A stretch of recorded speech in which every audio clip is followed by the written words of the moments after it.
All right, so that's the lineup, but let's start with something slightly personal, even profound, many would say. How exactly do our childhood experiences, both good and bad, shape us as individuals, as adults, as human beings? Does it have a role to play in who we become, how we act? Well, we are inspired by the courageous stories of several celebrities, Malaika Arora being the recent one, who has spoken about publicly about how childhood has now influenced her life. Similarly, there are other public figures as well who have shared experiences of childhood trauma, how it's impacted their relationship, their careers, their overall well-being as well. But this topic, let's just remind all of us and all of, we as well in the studio, that this is a topic that's just not about celebrities. It's about each one of us. Our childhood experiences, whether joyful or painful, leave an indelible mark on our lives. And they shape up our relationships, our coping mechanisms, even our creativity. And what it's very, very crucial to understand, and we want this to be your big takeaway today too, is that while you can't change the past, there is so much research, so much that has been done to understand how we can rewrite the blueprint for the rest of our lives. How you can hopefully undo some of that trauma, what that process looks like, how you can even identify whether you're acting out of a place of childhood trauma in the first place. We're going to actually explain and explore all of the psychological impact of parental separation, for example. That's something that happens early in our lives and impacts us for our whole lives. The defense mechanisms that you can develop out of incidents that happen in your early childhood. And as we said earlier, what effective coping strategies in the real time actually look like. We'll discuss how our brain processes childhood trauma, how we can rewire it, we told you this earlier, and we'll share practical tips because we talk a lot about the idea of self-love, the idea of self-parenting, but what does that actually look like in practicality? Particularly, a lot of us still live with our parents. How do you self-parent when your parents are still in the next room? We're going to take a deeper look at all of that right here on the show. Joining us on the broadcast, we have two specialists, but first we're going to go over to Sonakshi Jindal. She's a life coach and a therapist. She's with us this morning to bring us a breakdown. Ma'am, thank you so much for joining us here on the show. Sonakshi, just tell our audiences, before we go any deeper and we ask you the what can be done, let's ask you a little bit more about the how. So for audiences, especially audiences who don't want to buy into the idea that your early childhood trauma can affect you as late as into your 40s, your 50s, just tell us, who are some of the clients you see? How do you see their early childhood incidents actually still impacting them? How does it manifest in their day-to-day? Hi. So, as we grow as children, any traumatic experience that happens with us as a child, we absorb it completely. And what happens is, we, as children do, they try to take everything as if they are responsible, right? And they try to build coping mechanisms with it. So, for example, I see something difficult around me that my mother is really angry. And I think, oh my God, what have I done to make her angry? And how can I make it better for her?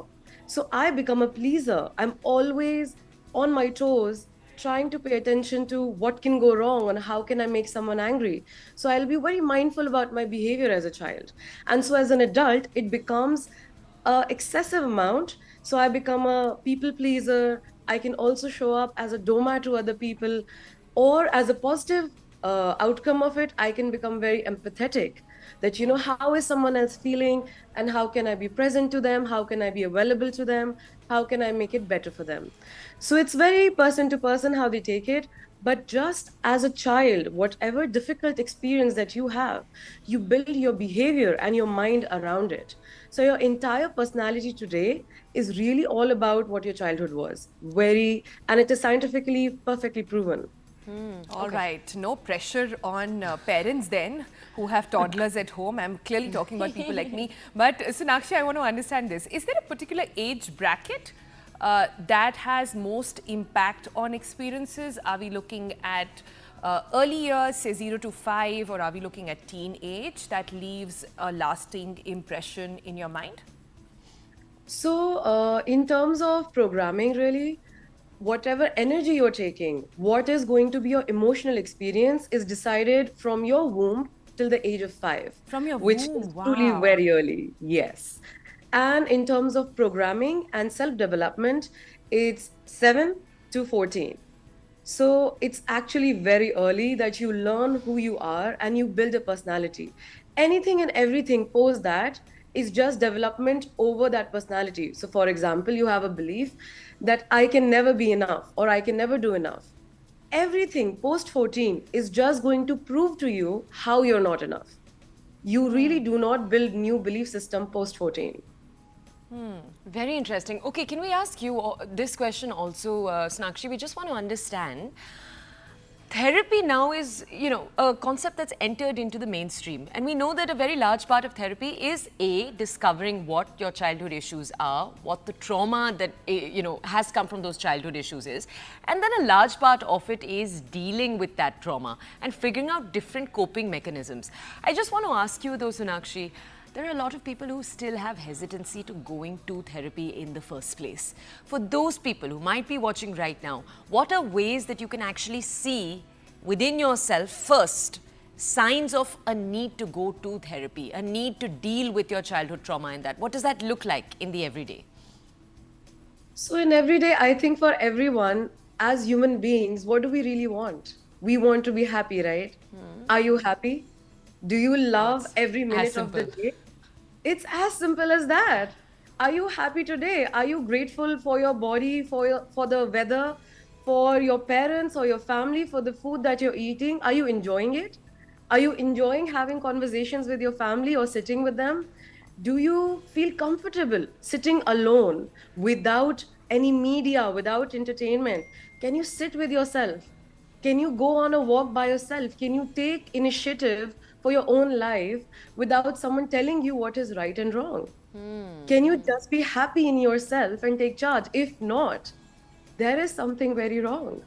Because as human beings, we are really built to enjoy and love life every single minute. And if you're not doing that, and if you're not feeling that, something is amiss. And it is time to look into yourself and figure out, why am I not happy when I have everything? Do you not really have anything and everything you dreamed of 10 years ago? We all have. What we really wanted, we have it. But are we appreciative of it? Are we grateful for it? Are we loving it? No. We're But so busy about what yeah, we don't. yeah, but Sonakshi, I have to interject to say this. Are we really ever happy? Isn't it always a Yeah. pursuit?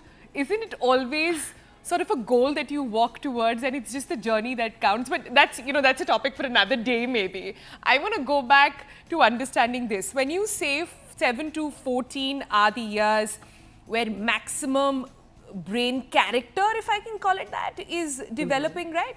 Your personality is developing. It means both good and bad. We keep looking at childhood as a basis of trauma, but you're saying it's the basis of confidence, it's the basis of resilience as well. And that shapes up everything that you become. So when people say, I have childhood baggage, it could not just be about coming, say, from a broken family or coming from seeing violence at home. It's not just that, it's subtle cues as well. 100%. So your environment is what defines your emotional and mental intelligence, right? Your personality development. So as a child, if you've seen an environment where you are encouraged to speak, to be an individual, you will naturally develop so. Whereas there's someone who is over pampered and over given, they are taught what? That it's not required for them to behave a certain way, or it's not required for them to have any input or have an opinion. And so they're like, okay, I can do whatever I want and everything is fine. I can throw tantrums, I can do drama, and I cannot succeed at anything, and it's still going to be absolutely okay. So it is the behavioral experience that we have access to in our environment that defines who we become as adults. So emotionally, the space that I've gotten to express myself till the age of 5. So how my mother expresses herself, how my father expresses himself, what that dynamic is, how much space do I have to cry or to be happy or to be angry will define my expression. Whereas in my later years, that is in my teenage, what space do I have to express my opinion? What do I think about myself and about the world is built, and personality around it is sustained over your adulthood. Sonakshi, let me ask you, I guess, a little bit of a tougher question here. I do want to ask, because the process of therapy itself, sitting and going into one's trauma, it's a long process. It can take many years. And I just want to ask you, therapy can also be very expensive for people to afford. And the tricky thing is, and Sonal, you actually touched on this a little earlier on the show, what are we moving towards? Do you know what I mean? It feels like a process that's never actually ever done. Each time you're done with unraveling one layer, you discover, no, my anger also comes. It's something I've learned from my parents. Okay, no, you know, it's like a blame game also. I've seen parents get very frustrated when kids go to therapy and then learn a therapy language, you know, that they then say, you know, to their parents, you're responsible for the way I am today. Yeah. So Everything is the parents' fault. yeah, so that's what I wanted to ask you, Sonakshi, is there a need to look at this model? Because therapy, A, very expensive, B, laborious, it'll take you years, C, sometimes you're not even guaranteed at the end of it that, you know, kuch niklega usse. So I just want to ask you a little bit of your thoughts there. So, darling, I absolutely believe that you're not going to the right therapist if this is happening. Because, yes, therapy is expensive, and to each therapist and life coach his own, they create their own payment regime. But I do believe that why are we so ready to pay for our makeup and our clothes and our entertainment and our travel that does absolutely nothing to fulfill our lives? Whereas when it is to pay to look into ourselves and to figure out our mind and our body, something that is permanent and we will live and die with, we're not willing to pay for that. Isn't that interesting? That what conditioning has been given to us that it's okay to pay for one and not the other. I love That that. is Your one. exteriors you're ready to pay for, but your interiors. Yeah, all the self-love You're not willing advocates, to pay for what you Sonakshi, are have to going to live not with. like this, that you've said clothes and makeup do nothing. All the self-love people are going to come after you now after having said this on the show. So It good is luck tackling beautiful, them. you know, that I can look into the mirror and, you know, my face is enhanced and my body is enhanced and my hair looks amazing.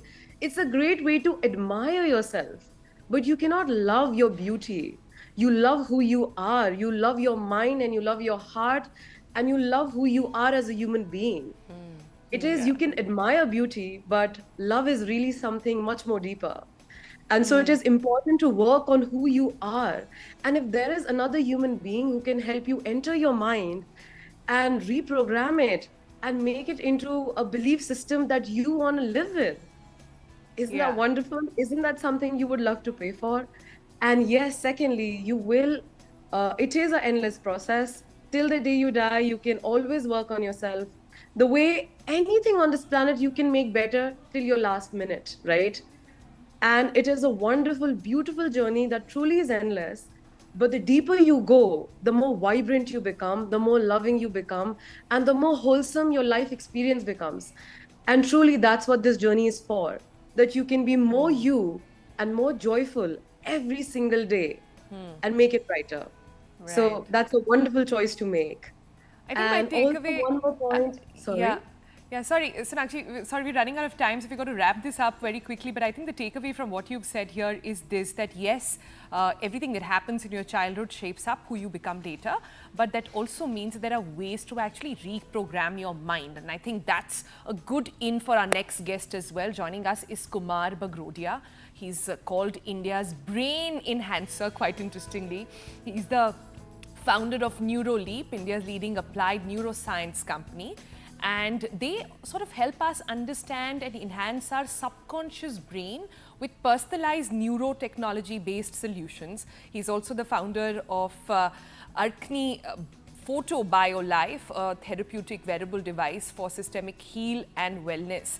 So very interesting stuff. So one way is what we discussed right now, Kumar, which is therapy. The other is the connections within the brain. So, you know, you are the expert here. First, help us understand. So we keep talking about mind, but let's look at it as brain and pure neuroscience for some time. How are these connections formed and can they be reformed? Thank you for having me on the show, and thank you for recognizing that it's not just about the mind, it's not just about psychology. I'd like to look at trauma from its relationship with neurobiology and psychopathology. So trauma of any kind can actually alter the structures in the brain networks. Our brain functions in networks. So it's not just that one location in the brain is responsible for a particular task or a cognitive function or an emotional skill. It operates in networks wherein different locations in the brain exchange data and information. When there is trauma, those networks are rewired. That trauma could be in adulthood, early childhood, in your late 20s, 30s, 40s, 50s, at any age. Early childhood trauma has a more significant impact because, as we know, that is your formative years when your mindset, your personality, your character, that is more easily moldable. So, in addition to changing the networks, what trauma also does is it changes your cerebellum, the actual structure of the cerebellum, the way the cerebellum responds to external environment, to your internal thoughts, to any stimuli. And the cerebellum has 80% of the neurons of your brain. The second aspect, and it's not just your mental health, trauma actually changes your physical health as well. And the way it does so is your mitochondria function in the body changes. Mitochondria are prevalent in all cell-based living organisms on the planet. So whether it's a plant, mammal, reptile, insect, human, we all have mitochondria to power us. We cannot think, we cannot breathe, we cannot eat without mitochondria. And trauma changes the way mitochondria behave, which means the way we will think will change, our response to food, our response, to any environmental change, the way we breathe, all of that.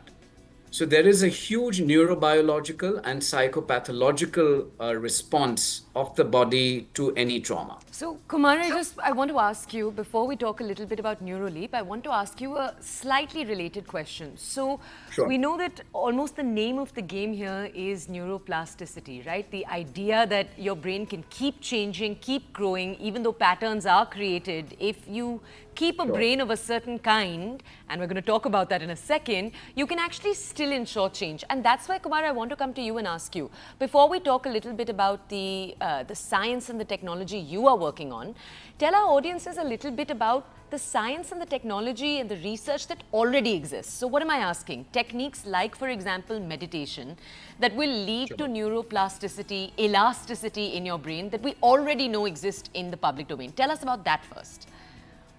So, what is neuroplasticity? It is the ability of the brain to change on the basis of any external or internal stimulus, right?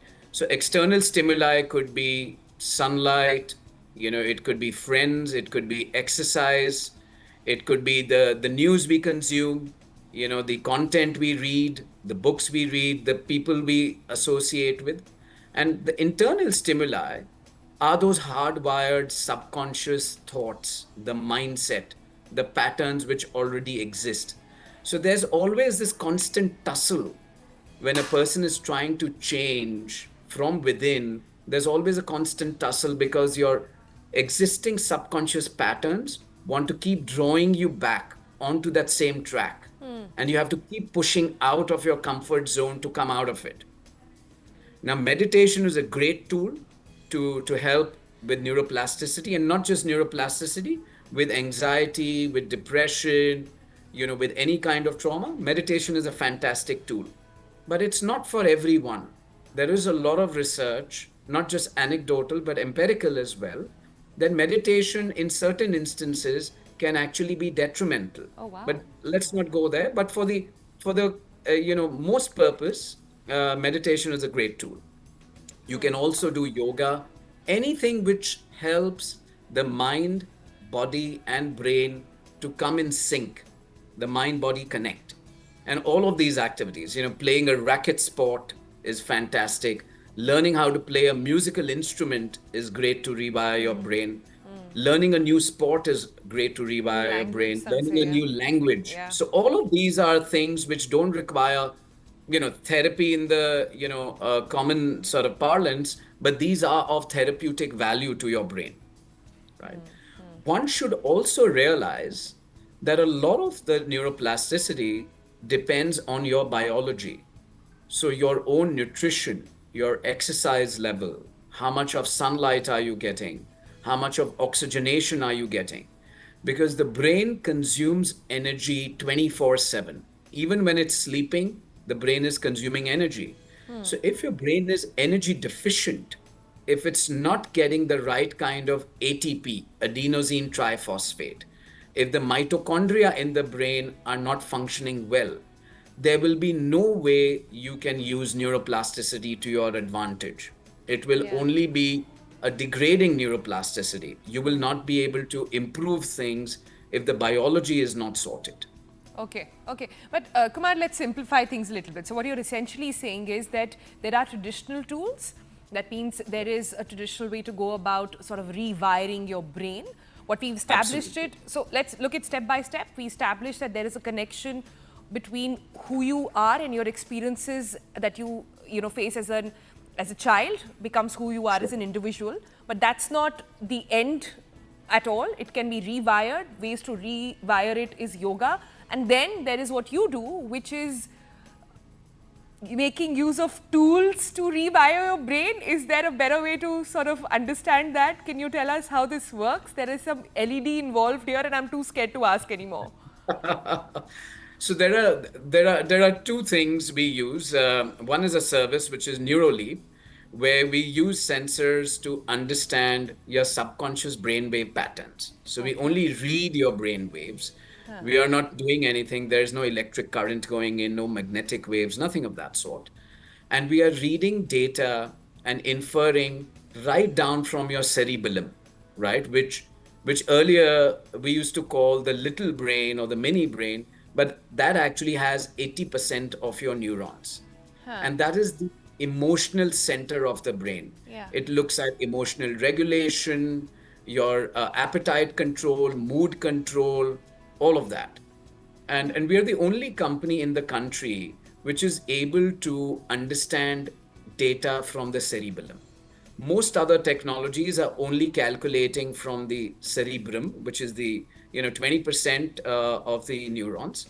And so that is one thing that we do, which is understand your brain waves, understand what networks in the brain are causing, let's say, anxiety or depression or addiction or inattention or dyslexia or your anxiety-based eating or obsessive eating, compulsive eating disorders, so on and so forth. We can also pinpoint and look at networks which are responsible for creativity. So pretty much everything under your emotional abilities and patterns, as well as your cognitive abilities, all of these can be mapped without you having to speak a single word, without you having to answer any personal questions. That is one of the other USPs. That why should, let's take all of us, for example. Why should we be going out and spilling our guts out about our personal or professional lives to a stranger? I just don't get that. I mean, first of all, I should be able to do it with family or with friends or near and dear ones who already know us well enough. If I don't have that opportunity, I'd rather be able to go and get an objective assessment of what's going on without me having to say what the problem is. And that's what we do. And then from there on, we are actually able to use the same technology to reward the brain whenever it is performing better than the base that we've already captured. I know it's a little difficult to sort of just explain in a few minutes, but essentially we are rewarding the brain for its good activity and not rewarding it when the activity is not so good. So by a process of reward or no reward, we keep retraining the brain pattern. What does that when reward you look perform- like, Kumar? What do you mean when you say you reward it? Right. So what we do is we are reading the brain waves at the speed of your subconscious. You're not consciously engaging in any task. There is no game that you are playing. That's very gimmicky. To put sensors on your head and then make you play a game in your mobile app is trash, right? And people try and do some of these things at home. That's very risky because you need to have a neuro electrophysiologist, you need to have a neuroscientist who's actually reading that data and telling you what to do. And what we do is, when we are reading this data, we create a customized protocol for each client because each person's trauma is different. Each person's source of anxiety is different. Each person's source of depression or a low mood or addiction is different. And it needs to be customized to that person, to their specific brain waves. So once we do this, all you're doing is you're sitting in a comfortable chair with all the sensors on your head, you're looking at a TV screen. Each time your brainwave performs better, you see a cue on the TV screen. It could be a light, it could be a sound, it could be a number, which is just telling you that you have performed better than the previous time. It's as simple as that. Simple, you say, Kumar, hard to take your word on that one. I'm finding it very hard to believe. You're saying don't spill your guts out to a therapist, but let somebody else read your brain. That sounds like, but interesting indeed in how much tech has developed actually. It can read exactly what's happening inside. But I think the gist of what Kumar is also saying over here is that it's not just about reading your brain, it's being able to sort of identify, diagnose the issue and then bring in solutions. Yes, Different and ways of doing it I do there think, as well. I do think one point you made, Kumar, earlier, the fact that this is an alternative to talking. I know so many, unfortunately, men largely, Kumar, if I may, who say they are uncomfortable going out to therapy. Yeah. So maybe there is a need for something else. Yeah. You know, as we discuss. And this. Kumar, I'm sorry, but we'll leave it there for the moment. There is so much to talk, but we'll definitely return to this very fascinating discussion on how tech can now read brains. Believe you me. Well, don't believe us, believe Kumar on that one.